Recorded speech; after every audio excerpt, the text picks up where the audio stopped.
ben inanıram. Ben tam inanıram ki her şey adalet namına değişecek bu ülkede. Mütlak. Siz gelecekte hala gidip öz güzel Göyçe torpağını da göreceksiniz. Öz doğma dağlarınıza, bulaklarınızı, çaylarını da göreceksiniz. Salam, değerli Monitoring TV'nin izleyicilerim. Her birinizi yine ekran karşısında ben Mahirə Nağıqızı Hüseynova, filologiya elmləri doktoru, profesör sizinle hem söhbət olacaq ve bugünkü qonağımız bizim verişimizin, platformanın bugünkü qonağı tarix üzrə fəlsəfə doktoru Tahsin Dəyanət Musayevdir. Değerli izleyicilerimizə onu demək istəyirəm ki, əvvəlcə biz Qərbi Azərbaycan və Qərbi Azərbaycandan deportasiyalarla bağlı söhbət edəcəyik. Amma eyni zamanda Qərbi Azərbaycandakı adət-ənənələr, dəyərlərimiz, maddi mədəni abidələrimiz və digər bu kimi dəyərlərimiz haqqında da söhbətlərə çalışacağıq ki, imkan daxilində yada salaq. Hər birinizin ilaxır çərşənbəniz mübarək olsun. Hər birimiz bu günləri, bu bayramları doğma torpağımızda, Qərbi Azərbaycanda inşallah qeyd edək. Bir zamanlar Qarabağ işğal altındaydım. Cənab Prezident çıxışlarında deyirdi və insanlar da illər keçdikcə düşünürdü ki, yox deyəsən getmədi, yox deyəsən alınmadı. Amma 30 ildən sonra Qarabağ Azərbaycandır, vətənimiz azaddır, Azərbaycanımız öz canının bir parçasına Qarabağa qovuşub və bu amalla, bu əqidə ilə əminəm ki, biz Qərbi Azərbaycanda dədə-babalarımızın uyuduğu torpaqlara da qovuşacaq. Yenə də yazıb yaratmaq, yenə də şənlik, toy, büsat həmin torpaqlarda qurulacaq. Necə ki, bizim əbədi, əzəli torpaqlarımız sayılan Qərbi Azərbaycan torpaqları özünün Türk Oğuz övladları ilə həmişə fəxr eləyib, öyünüb, at belində, döyüşdə, lap evdə, öz övladına xidmətdə, vətəninə xidmətdə insanlar fəaliyyət göstəriblər və böyük, təbii ki, özlərinin irslərini yaradıblar. Mən dəyərli qonağımızı xoş gəlmişsiniz deyirəm, Dəyanət müəllim. Dəyanət müəllim, bu Qafqaz, bu regionda Erməni adlı, Ermənistan adlı erməni tayfalarının yerləşməyi məlumdur. Hətta mən oxuduqlarıma görə bu Erməniyədir, bu Ermən tayfalarıdır. Nizami Gəncəvi yazır, hətta 1000 il bundan əvvəl, 850 ildən də çox bundan əvvəl və deyir ki, burada, bu dağlarda, bu yaylalarda Ermənilər yaşayıb, Erməniyədir.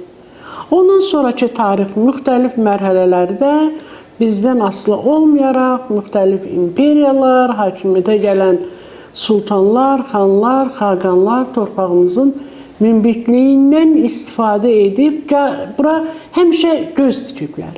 İşğal eləsin deyə, özünküləşdirsin deyə bu qədim və münbit, zəngin torpağı həmişə zəbt etmək fikrində olublar.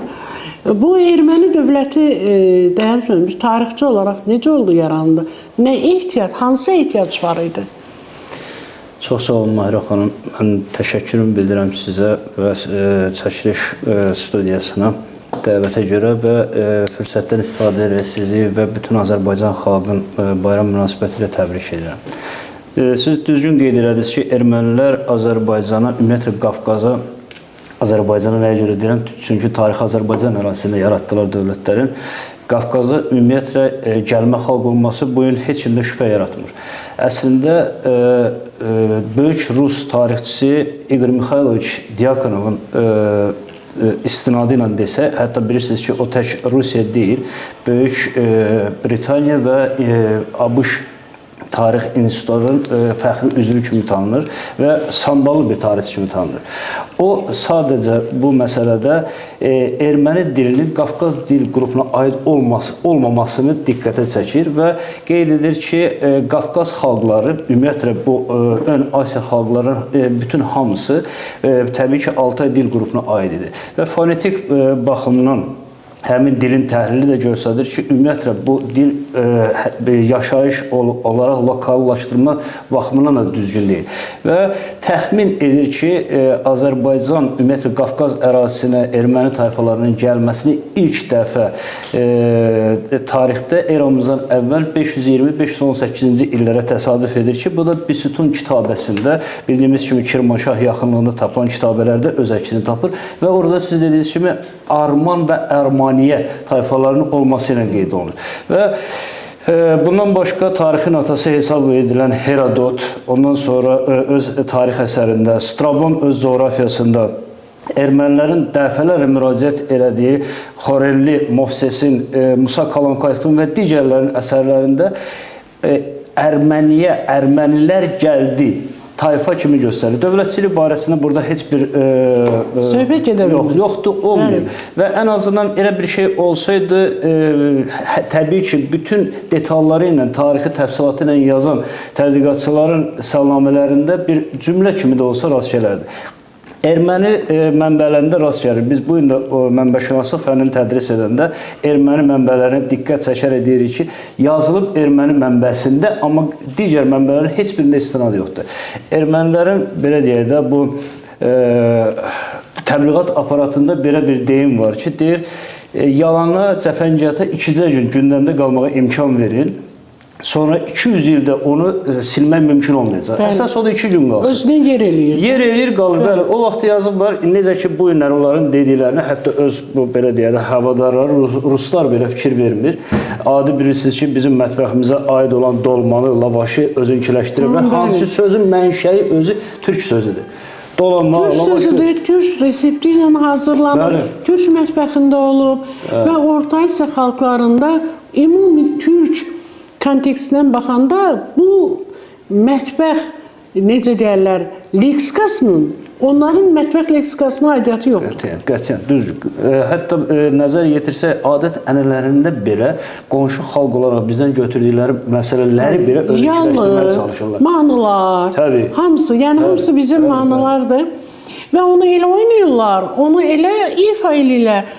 Adam belə məhdəl qalır, deyir, elə ki, bunların biz uğramışıq. Yəni, o qədər öz yalanlarına inanırlar, o qədər öz yalanlarının, necə deyərlər, yalanın ayağı yoxdur, ayaq tutsa da yerimir, amma bunu ancaq ayaq üstə dura bilir. Elədir, elədir. Təbii havadarlarının sayəsində. Təbii.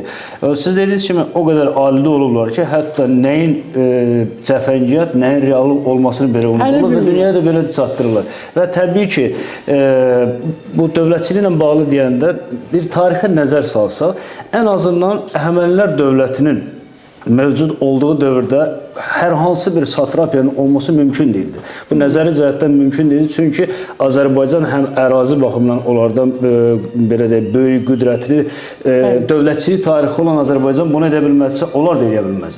Ondan sonra Makedoniyalı İskəndərin bu ərazilərə hücumu orada da mümkün ola bilməzdi və ondan qabaqki tarixi də ki, artıq bəllidir ki, heç bir belə bir şeylər yoxdur. Və təbii ki, bunların söykənə biləcəyi, özlərinin dırnaq arası desə, söykənə biləcəyi məsələlər dini abidələrlə bağlıdır. Dini abidələrə də nəzər yetirəndə biz bilirik ki, Azərbaycan tarixən qədimdən Zərdüştlüyü burada geniş inkişaf yayılmışdır. Və Zərdüştlüyün toqquşma məsələsi bu idi ki, Əhəmənilər Zərdüştlüydür. Və Bizanslılar da xristianlığı artıq bizim eran başlanğıcından gətirirlər və 4-cü əsrdə Albanlar özləri belə xristianlığı qəbul etdi. Təbii ki, hamısı yox, bir qismi qəbul etdi. Və Albanların burada Azərbaycan ərazisində tikib yaratdıqları kilsələr bir müddət sonra, 7-ci əsrdən sonra Azərbaycan xalqı müsəlmanlığı qəbul edəndən sonra bir qədər kənarda qaldı. Yəni dövlət dinindən kənarda qaldı. Və bunun nəticəsi olaraq həmin kilsələrdən ermənilərin istifadə etməsi və gələcək proseslərdə onları özünkiləşdirmə meylləri. Mən müdaxilə edeyim, Dəyanət xanım. Söhbət nədədir? Qərbi Azərbaycan Dərələyəz mahalında Ağkənd deyilən bir kənd var, böyük bir kənd. Həm kəndin yanında Şah Abbas Karvansarayı var. Və bu Şah Abbas Karvansarayı, Şah Abbas da adı üstündədir də, yəni bunun ermənin bir aidiyyəti yoxdur. Və bizim qohum əqraba, mənim anam əslən Qovuşuq kəndinəndir, Dərələyəzdir. Deyir ki, dayım məsələn deyirdi ki, oradakı ağsaqqallar söhbət eləyir ki, bir gün gəlirlər ki, Karvansarayın çöl tərəfindən divarın dibini oyurlar, ermənilər. Nə axtarırlar, nə edirlər, heç kim bilmir. Sonra baxırlar ki, orada üstündə xaç işarəsi olan daş bastırıblar. Yəni bu erməni abidəsidir. Albanların xaç işarəsi ilə ermənilərin xaç işarəsinin arasında fərq var. Həmin fərqi hətta anlamadan bunu ediblər. Və yaxud da Səlimin gədiyi, Səlimin aşırımı, Səlimin körpüsü, mən nə bilim, bütün Alban məbədləri, yəni o toponimlər hamısı deyir ki, bunlar qədim türk ərazilərdir, Oğuzların yurtlarıdır və burada erməniyə aid olan bir şey yoxdur. Təbii onlar siz dediyiniz kimi biraz da daha son dövrlər gəliblər həmin ərazilərə. Məsələn, indi biz getsək bir yerə, münbit gözəl bir yer axtararıq da, yaşamaq üçün, dincəlmək üçün. Onlar da gözəl bir yer seçiblər. O vaxt Suriyadan, Livandan, Türkiyədən, İrandan hətta köçürüldülər. Niyə köçürülürlər? Ermənistanda erməni yox idi ki. Bunun əsasən belə deyək, bir balaca irəli gedəndə həmin o dediyimiz erməni tayfaları ön Asiya istiqamətində, yəni Fərat çayı hövzəsində, Balkan yarımadası ərazisində, indiki Suriya, İran, Türkiyə ərazilərinin belə qovşağında pərakəndə şəkildə tayfa kiçik tayfalar şəklində. Bəli, hətta diqqət edirsək, bayaq deyəndə bu dil məsələsinə desək, həmin o ermənilərin istifadə etdiyi dil artıq latın dili kimi ölü dildir. Qrabar dili. Bu bugünkü dil olaraq bunların əlifbası bilirsiniz ki, bu Efiopiya əlifbası ilə dili ilə biraz uyğunluğudur. Əlifba doğrayıblar. Onu doğrayıblar. Bayrağı doğrayıblar. Bayrağı doğrayıblar. Özəli bir tarix yaradıblar. Ölkəni doğrayıblar.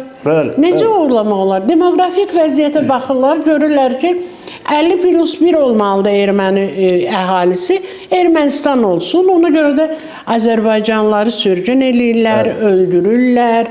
Digər yerlərdən gətirirlər erməniləri, Suriyadan, Livandan, sonra İrandan gətirirlər, Türkiyənin Van vilayətindən hamısını yığıb gətirirlər ki, erməni əhali çoxalsın və bizə də bir şərait yaransın. İlk bu erməni vilayəti yaranmağı haqqında Rus imperiyası qərar verdi. Bəli. Bu əsasən belə deyək, 13-14-cü əsrdən artıq Rusiya imperiyasının maraqlarında idi ki, Qafqazda müsəlman Azərbaycanı ilə müsəlman Osmanlısı arasında bir bufer zona yaratmaq lazım idi ki, onun nüfuzu inkişaf eləməsin və artıq 1-ci Pyotrun vaxtından Səfəvilər dövlətinin zəifləməsi ilə bu məsələlərə biraz geniş diqqət ayrıldı və bildiyimiz kimi 1836-cı ildə hətta bunların bölgədə dayağı biraz yüksəlməsi üçün bayaq dediyimiz Alban kilsələri verildi Qriqoryan kilsəsinin mülkiyyətinə. Və bu bildiyimiz kimi, bunların dediyimiz kimi tarixdə dövlətçilik olmayıb, dövlət olmayıb. Amma dövlətçilik funksiyasının hər zaman təbliğatını bu kilsə aparıb. Kilsə dövlətçilik təbliğatını aparıb və bundan sonraki mərhələdə xüsusilə də Gülüstan-Türkmençay müqavilələri ilə həmin bu köç sürətləndirildi. Və diqqət yetirsək, 10 fevral 1828-ci ildə bağlanmış Türkmençay müqaviləsinin 15-ci maddəsi xüsusilə bölgəyə həmin o qeyd etdiyiniz Türkiyə və İran ərazisindən ermənilərin kütləvi şəkildə köçürülməsini nəzərdə tuturdu. Və bunun nəticəsində 120 min erməni köçürüldü. Xüsusi imtiyazlar verilirdi ermənilərə. Məsəl üçün, köçün ilk 6 ilində bunlar xüsusi olaraq vergilərdən azad olurdu. Bir ara çıxarılmalı. Deyəndən, çox üzr istəyirəm. Buyurun. Mən filoloqam, tarixçi deyiləm. Amma bunlar gör hansı hiyliyə əl atırlar. İrəvandan 40 min Azərbaycanlını köçürürlər Şörəyə. İrəvan boşalsın, İrandan erməniləri gətirirlər ora. Rus-İran müharibəsində İran uduzmuşdu. İran xəzinəsinin hesabından bunlar yerləşməlidir, bunlara təzminatlar ödənilməlidir. Həm demoqrafik vəziyyət onların xeyrinə dəyişirdi, erməni çoxalırdı, həm də Azərbaycanlıları necə deyirlər, qova-qova sərhəddə tərəf yaxınlaşdıraq, oradan da çıxaq. Doğru, tamam doğru, buyurun. Bu köç məsələsində xüsusilə bayaq qeyd elədiyiniz kimi bir məsələyə diqqət yetirilir ki, köçürülən ərazilər çox münbit olmalı idi. Və bunun üçün ən əlverişli məqamı da seçirdilər. Çünki bildiyimiz kimi Azərbaycan xalqı ümumiyyətlə köçəri tayfa olub, yaylaq, qışlaq gəzib. Həmişə köç məsələsi adətən Azərbaycanlıların dağlarda olduğu bir müddətə təsadüf edir ki, qayıdanda vətəni yoxdur. Artıq belə bir şeylə rastlaşırlar. Və həmin o Türkmənistan müqaviləsinin davamı olaraq əfsuslar olsun ki, bizim Novruz bayramı günündə 21 mart 1828-ci ildə İrəvan və Naxçıvan xanlıqları ərazisində erməni vilayəti yaradıldı. Və beləliklə ilk olan belə deyək, məskunlaşmanın ilk belə legallaşdırılması mı deyək, bu həmin dövrə təsadüf edir. Və onları 1-ci Pyotr deyir ki, onları bura toplayıb gətirmək lazımdır. Onları Rus istinadgahı etmək lazımdır ki, iki Türk dövlətinin arasında bizim gözümüz, qulağımız olsun.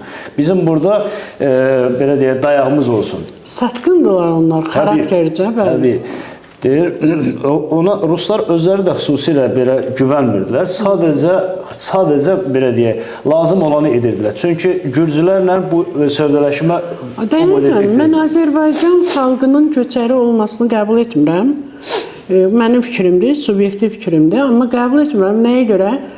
Azərbaycan türkləri yaylağa getsə də evini, ovasını, köçərilər kimlərdir? Biraz burada yaşayırlar, sonra hər şeyi tərk ediblər. Yaylaq qışlaq mənasında ola bilər. Heyvandarlığına xüsusilə. Bəli,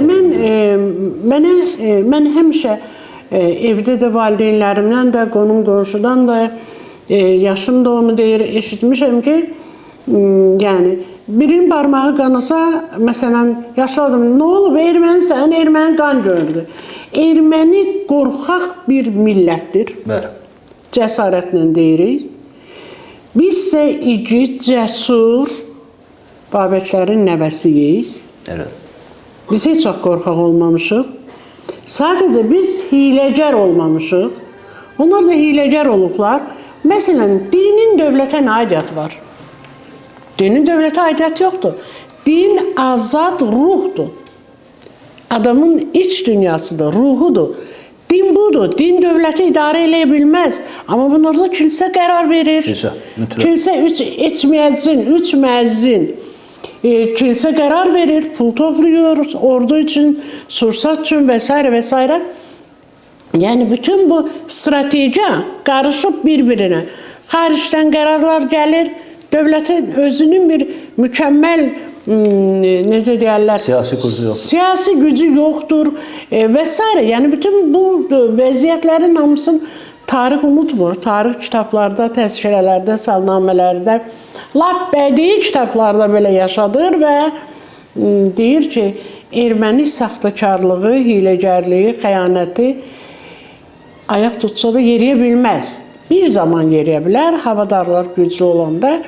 Necə ki, demokratik Respublika dövründə, Azərbaycan Dövlət Demokratik Respublika, o dövrdə ermənilər İrəvanı almağa nail oldular təzyiqlərlə, müxtəlif təzyiqlərlə, Sovet hökumətinin təzyiqi ilə. Təbii ki, bizimkilər, yəni o imzalar ki var idi, onlar satqın, saxtakar adamlar deyildilər, amma məcbur olub imzanı atdılar. Üstündən 100 il keçib, biz o imzanın törətdiyi fəsadları aradan qaldıra bilmirik. İndi İrəvan kimi böyük bir şəhərimiz məhz haqsız yerə ermənilərin paytaxtı olub. Mən onun kimin tərəfindən salındığı, Rəvanqulu xanım və s. belə bir şeylər tarix yazır. Bunlar doğrudur. Amma mən dilçi olaraq deyirəm ki, igid, Van'da yaşayış yeridir. İgidlərin yaşadığı sözün etimologiyası da onu deyir və sözlərdəki, toponimlərdəki məxsusən toponimlərdəki səs düzümü də onu deyir. Ələyəz, gülüdüz, qovuşuq, məsələn, dərələyəz, göyçə, nə gözəl səslənir. Amma bir də erməni toponimini, məsələn, erməni deyir, yexeknadzor, vayçadzor, nə bilim nə. Yəni, dilə də yatmır. Təbii ki, bunlar qədim türk Oğuz torpaqlarıdır. Və biz bir xalq olaraq, millət olaraq həmişə öz sözümüzü demişik, deyirik də, bundan sonra da deyəcəyik. Yetər ki, Allah bizim əzmimizi, iradəmizi əlimizdən almasın. Bizim Cənab Prezident Ali Baş Komandanımız 2022-ci ilin 24 dekabrında Qərbi Azərbaycan icmasında bir qrup Azərbaycanlılarla görüşdüm. Çox geniş Qərbi Azərbaycanın xəritəsinin cüzdü, çox böyük tarixindən danışdı və nəhayət sonda ora bizim dədə-babalarımızın uyuduğu torpaqdır, məzar yerləridir. Ora bizim dədə-baba torpağımızdır, ocaqlarımızdır. Biz o torpaqlara mütləq qayıdacaq. Biz o torpaqlara mütləq qayıdacaq və bunu elmi əsərlərlə, mənbələrlə, dünya səyyahlarının, siz də bilirsiniz, oxumusunuz Chopin'i, Smirnovu, lap Gorgogyan, erməni. Özü yazır ki, burada 2310 toponimin 2000'i dəyişdirdilər. 35-ci ildə. Niyə? Səbəbi nə idi? Yox, dini məna daşıyırdı, yox, feodal tör töküntüləri idi, belə bir şey yox idi. Həqiqətən erməniləşdirmə prosesi gedirdi və bu prosesdə əgər o erməni sözüdürsə, erməni dilindədirsə o qalmalıydı. Deməli, sənin olmayıb, sənin dilində olmayıb, sən də dəyişdirməyə də ehtiyac olmazsa elə olsun. Bəli, olmazdı. Niyə dövlət qərar qəbul edirdi? Axı, dövlət bu qədər kimə arxayındır, nəyə arxayındır? Niyə dövlət qərar verirdi 48-53-cü illərdə? Kütləvi deportasiyalar başladı. Bu qeyd etdiyimiz kimi erməni kilsəsi hələ dövlətçilikdən qabaq bir arxiv sənədi var. Deməli, erməni katolikosu Rus imperatoruna yazır ki, sizin tapşırığınıza uyğun olaraq biz İrəvanda məskunlaşdıq. Qarabağ vaxt məsələsidir. Naxçıvanla planlarımız alınmır. Onları sıxışdırmaq mümkün olmur. Ata-baba yurdunda bunları belə də sıxışdıra bilmirik. Bu alınmayacaq.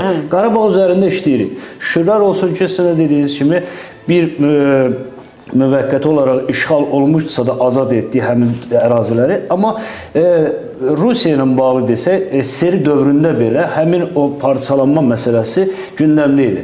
Və o, bu gün artıq belə deyək, çox danışılan Zəngəzur məsələsi ilə bağlı bir balaca bir fragmenti demək istərdim. Deməli, bildiyimiz kimi 1920-ci ildə Azərbaycan Xalq Cumhuriyyəti işğal olundu. Əvvəl bu sözü deməyə imkan vermirdilər, təbii ki, SSR birliyində işğal olundu. Və Azərbaycan ərazisində Sovetlər Birliyinin belə deyək, dayaqları yaradıldı. Amma hələ ki, SSR yox idi. Və artıq Leninin direktivi ilə Qafqaz xalqlarının birləşdirilməsi məsələsi gedirdi və həmin 20-ci ilin oktyabr-noyabr aylarında bu danışıqlarla bağlı Stalin özü bu məsələləri yönləm vermək üçün göndərilmişdi. Və onun bir məktubu var, Leninə yazır ki, 3 məsələni ali diqqətinizə çatdırmalıyam. Birincisi, Əncəli və Rəşt ərazisi ingilislərin təsiri altındadır. Buna yol vermək olmaz, çünki sabah orada güclənsələr, Xəzərə 2 dənə sualtı qayıq buraxacaqlar, biz Xəzərdə bütün mövqelərimizi itirəcək. Bunu etmək olmaz. İkinci məsələsi, Osmanlının Ermənistan ərazisində, Ermənistan sosialist Ermənistanda nüfuzu olarsa biz burada ümumiyyət reytinimizi Qafqaza biz nəzarəti tamamilə itirəcəyik və Osmanlı Azərbaycanlı ərazisini bir parçalamaq lazımdır. Buna bir nail olmaq lazımdır. Və Türk-Azərbaycan arasında nəsə bir mövqe yaratmaq lazımdır, dayaq yaratmaq lazımdır. Və üçüncüdə də qeyd edilir ki, Gürcüstan Antantaya meyillidir. Bildiyimiz kimi Rusiya imperiyasının Antanta əks tərəfində idi və düşmən kimi idi. Bunlara yol verməmək üçün təklif edilir ki, Ermənistanı biz özümüzə cəlb edərək birləşməyə sövq edək, amma onların da şərti var. Onların güya ki, yenə dırnaq arasında narazılıqların torpaqla bağlamaq lazım idi. Və beləliklə mən bu çıxış yolunu görürəm Zəngəzurun verilməsində. Zəngəzurun verilməsi də belə idi ki, oradan bir direktiv göndərir Lenin ki, Nərimanova tapşırılsın ki, bu məsələyə aydınlıq gətirsin, sənədləşmə prosesini sürətləndirsin və sosialist Azərbaycanın sosialist Ermənistanla heç bir sərhədi ola bilməz, bu işi təmin eləsinlər, versinlər. Sərhədlər yox. Versinlər. Və beləliklə 1 dekabr 1920-ci ildə Dövlət Teatrının binasında təntənəli bir təqdimatı keçirildi. Belə deyək, sosialist Azərbaycanı öz ərazisinin ata-baba yurdu olan ərazisi Zəngəzuru verdi. Və bunun da davamı olaraq siz dediyiniz kimi deportasiya məsələləri ki var idi, orada bir güclənmək lazım idi və Azərbaycanlıların sayını azaltmaq lazım idi. Və demoqrafik vəziyyət onların xeyrinə oynatmaq lazım idi bu məsələləri. Vaxtaşırı olaraq ermənilər belə ərköyün uşaq kimi özünü apararaq nəyisə nail olmaq üçün bir xasiyyət göstərməsidir. Və bu 20-ci il hadisələrindən sonra özlərinin o Daşnakın belə deyək də nəşri olan qəzetlərdə hamısı təşəkkür məktubları yazdılar ki, sağ olsun Lenin bizi başa düşdü, bizi sakitləşdirdi. Biz bilirsiniz ki, onlar bizdən qabaq SSR tərkibinə getdilər, çünki razı salınmışdılar. Və onun davamı olaraq hətta 48-53-cü illərdə Stalin hakimiyyətdə olduğu dövrdə yeni deportasiya aktını qəbul etdi ki, 3 mərhələdə yenidən bu ərazilərə Azərbaycanlıların Kür-Araz düzənliyinə köçürülməsi ilə müşahidə olunan ermənilərin həmin ərazilərə köçürülməsi davam etdi. Təbii ki, o cür mümbit ərazidən köçən cəmaat daha meşə, siz daha yaxşısını bilirsiniz. Oradan köçən insanların Kür-Araz ovalarına köçürülməsi, bəli, aran zonalara, isti yerlərə, həm də həmin əhalinin orada qırılması demək. Onsuz da orada öləcəkdi. O cür heç bir şərait olmayacaq. Cənnət məkan yerlərdən gəlib İlham Məliyan çöllərə və ya Qazaxıstan çöllərinə yük qatarları ilə deportasiya edilir, heyvanlarla bir yerdə və s. Bəziləri götürə bilircə heyvanların at və s. Yəni bunlar hamısı çox böyük faciələrdir. Mən onu deyim ki, biz bir orta məktəb dərsliklərində var idi əvvəlcə, indi yoxdur. Ali məktəbdə tədris elədiyimiz fənlərin hər dəfə, necə deyirlər, bir dərs öncəsi tələbə ilə söhbət lazımdır, tələbələrlə. Maarifləmə prosesi çox olmalıdır. İnsanlar maariflənməlidir. Məsələn, deyək ki, kimsə qərbi Azərbaycanlı deyilsə, ona bütöv Azərbaycan lazım deyil, hamıya lazımdır. Bu bir. İkinci, evli uşaqlar tarixi başa düşmürsə, əlbəttə başa düşürlər, əlbəttə oxuyurlar, əlbəttə maraqlıdırlar, ən azı Novruzəlini başa düşürlər. Məsələn, Novruzəli öz xanına müraciət, xan, başına dönüm, məktubu hara aparım? Deyir, apar sal poçta, çatacaq İrəvan xanı Vəli xana.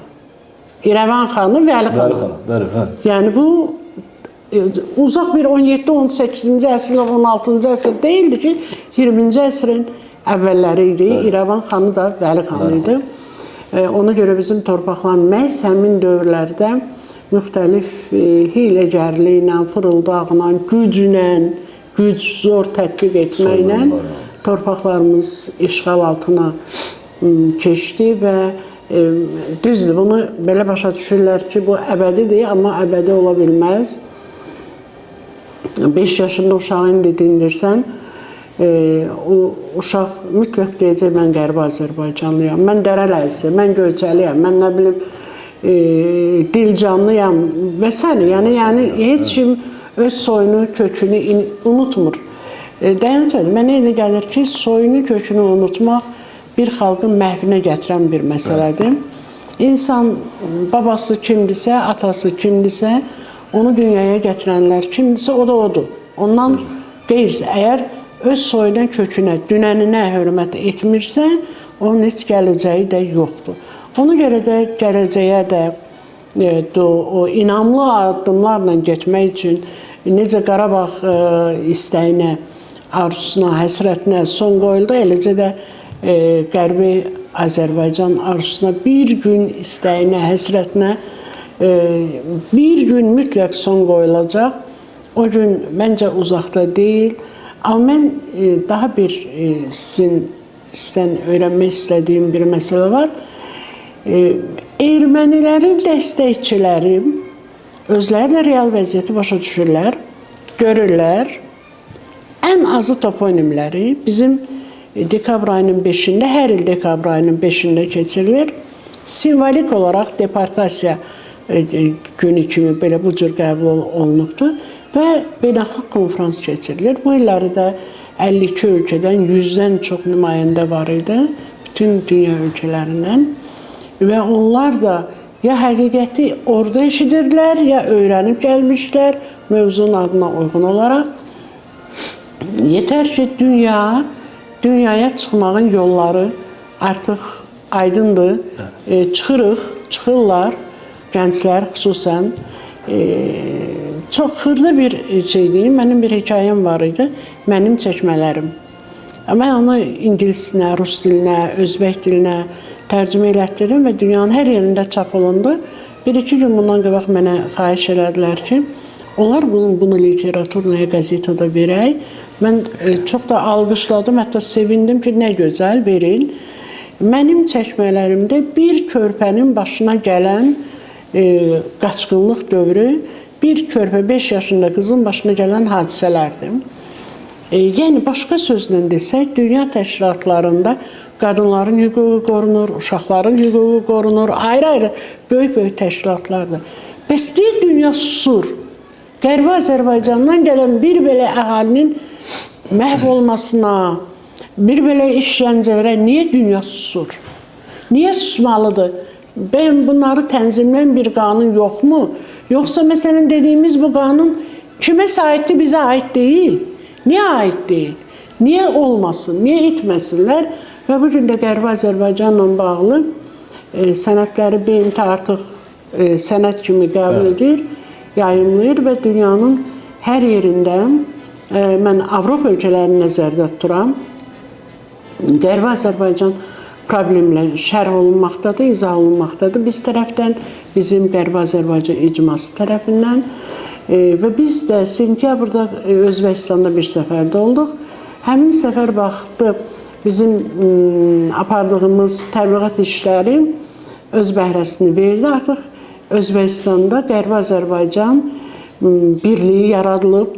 Maşallah. Çox gözəl və həmin o rəhbəri də biz Bakıda dəvət elədik, bir yaxşı-yaxşı söhbət elədik.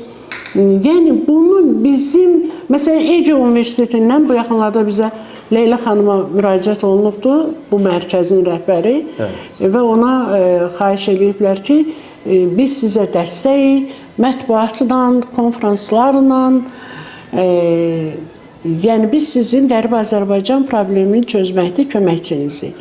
Sizə görə Qərbi Azərbaycan probleminin çözülməsinə, bitməsinə mane olan qüvvələr nə istəyir? Niyə istəmirlər ki, problem bitsin?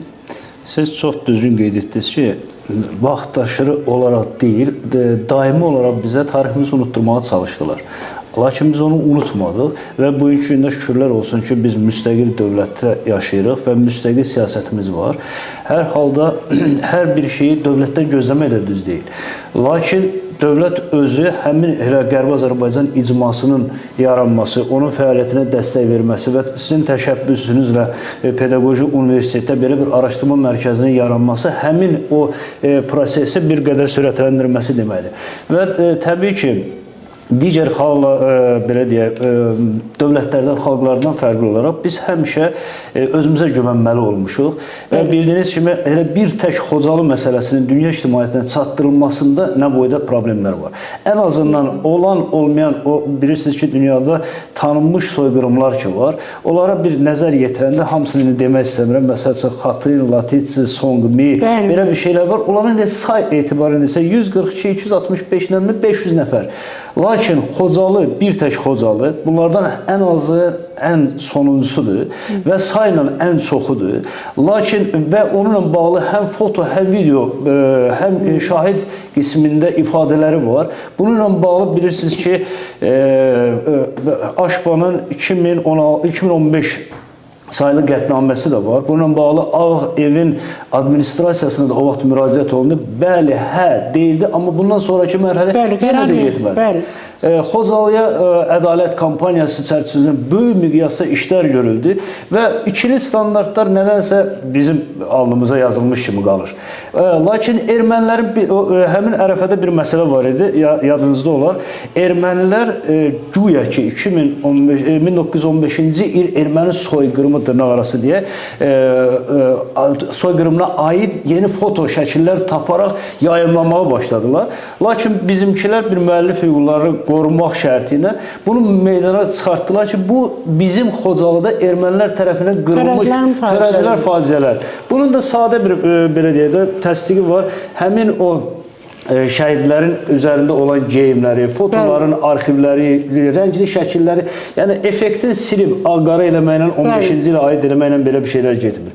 Və təbii ki, ikili standartlar bilirsiniz ki, məsəl üçün 15-ci il həmin o soyqırım məsələsini dünyada demək olar ki, heç bir dövlət tanımayıb.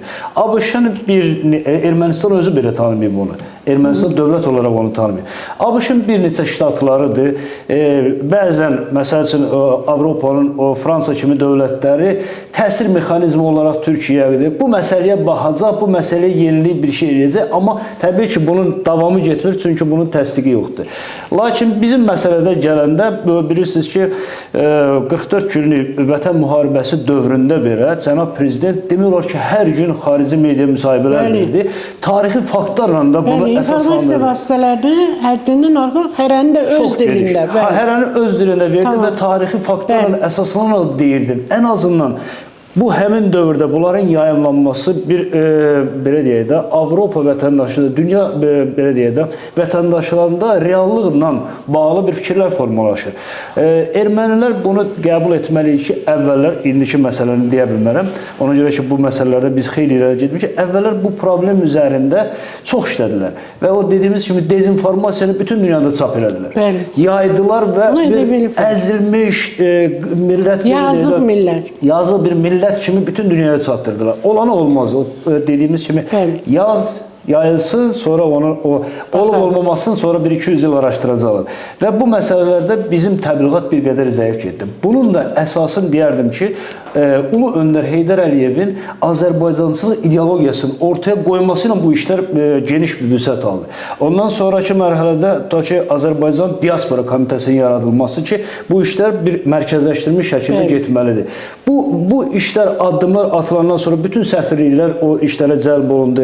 Bütün Gənclər Təşkilatı, xaricdə oxuyan, təhsil alan tələbələrimiz bu işlərə geniş bir şəkildə qoşulmuş oldular və bildiyimiz kimi bu proseslərin genişlənməsi, dünya ictimaiyyətinin bu proseslərlə tanış olması bu işlərə indi ümid edirik ki, bu baxılmasını bir prizmasını dəyişməlidir. Təbii ki, bu proses artıq gedir. Beləliklə, Dəyanət müəllim, çox sağ olun, sizə təşəkkür edirəm.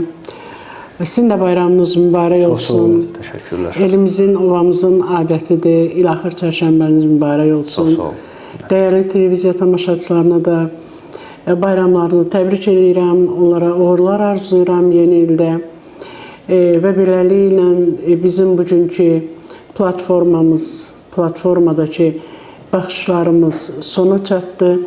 Efirdə mən filologiya elmləri doktoru professor Mahirə Hüseynova və tarix üzrə fəlsəfə doktoru Dosent Dəyanət Musayev idi. Sağ olun, sağlıqla. Sağ olun. Mən bir də demək istəyirəm ki, biz də, Qərbi Azərbaycanlılar da heç vaxt inamı itirməməliyik. İnanmalıyıq və eyni zamanda addımlar atmalıyıq, fəal olmalıyıq, işləməliyik və gün gələcək və Qərbi Azərbaycanda da biz belə gözəl məclis keçirdəcəyik və bu günü xatırlayacağıq.